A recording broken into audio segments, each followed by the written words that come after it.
Track 17. The airport has 3 terminals which are joined together to form one large building shaped rather like a crescent. If you're coming from the city by car, you'll see a big cargo building on your left as you approach the airport, and then the car park is a rectangular building beyond this.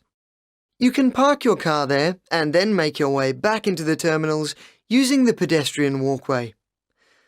For those who arrive from the city by bus, there are 2 bus stops at the airport. If you are flying to a city within Australia, you should get off at the first bus stop opposite the first building on your right. This is the domestic terminal, where all the flights to the major cities within Australia leave from. If you are going overseas, you will need to go to the international terminal, which is in the centre of the complex, so get off at the next bus stop. This terminal has a long, narrow concourse leading down to the departure gates. When you walk into the international terminal through the main entrance, you'll find yourself in a large hall where you check in for your flight. The toilets are on the left side of the concourse, and there are lifts leading up to the next floor on the right. You'll find a variety of restaurants and bars on the first floor and shops selling clothes and souvenirs. But remember, there are strict hand luggage limitations, so don't buy more than you can carry in one bag. If you are flying to one of the small country towns, you will need to go to the regional terminal at the north end of the airport. Facilities are limited in this terminal, but there is a small cafe where you can buy sandwiches and wait for your flight. To hear this information again, press 1 on your keypad. Track 19. The Hillside Water Park is an ideal place for anyone who wants to have fun and cool down during the hot summer months.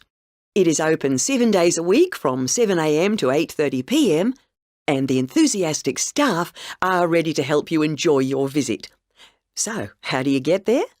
The park can be found in the northern part of Sunshine City and sits on a hill directly overlooking the tourist area and beach, which is how it gets its name. If you are staying in one of the local hotels, you can walk to the park, but it will take about half an hour, and of course, it's all uphill. So you may prefer to go by public transport. The local buses will take you there for a small charge, and these run every 15 minutes from the Grand Hotel. The number 45 takes you through the market and then up to the water park. This is a more scenic route and takes a little longer than the number 57 bus, which goes straight along Beach Road, turns left into Cricket Street, and then arrives within 10 minutes at the park entrance. Alternatively, you can take a taxi, and if you are in a group or family, this is probably the best option. However, don't expect your cab to be air-conditioned, as very few have this luxury.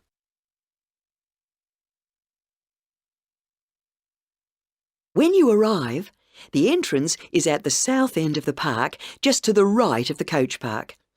You have to go up quite a lot of steps to reach the pay kiosk, and unfortunately, there is no shade here, so do remember to bring a cap or hat with you. You can purchase drinks at the gift shop, which is near the stone arch.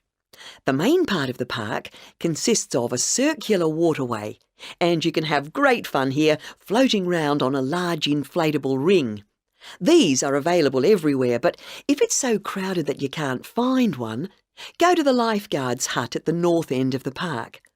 It's easy to find as it's surrounded by trees. So, back to the entrance. If you've already changed into your swimwear before you arrive at the park, you may want to head straight to one of our deck chairs in the sunbathing area. To get here, go through the arch and turn right. Walk alongside the circular waterway to the kids' pool, carry on past the shaded picnic ground on your right, and as the footpath bends left, the sunbathing chairs are in a large rectangular area on the right. There are other parts of the park where you can sunbathe, near the changing rooms and around the water slides, but this is the quietest spot. There are 3 pools in the park. The adult pool in the centre is the biggest. On one side of this is the kids' pool, And on the other side is the fountain pool, which is suitable even for non-swimmers. However, don't dive in the pools. This is too dangerous with young children, and for this reason, there are no diving boards in the park. There is a first aid centre on the site if you need it, just north of the water slides, but if you follow all the notices and rules, that shouldn't be necessary. So, have fun.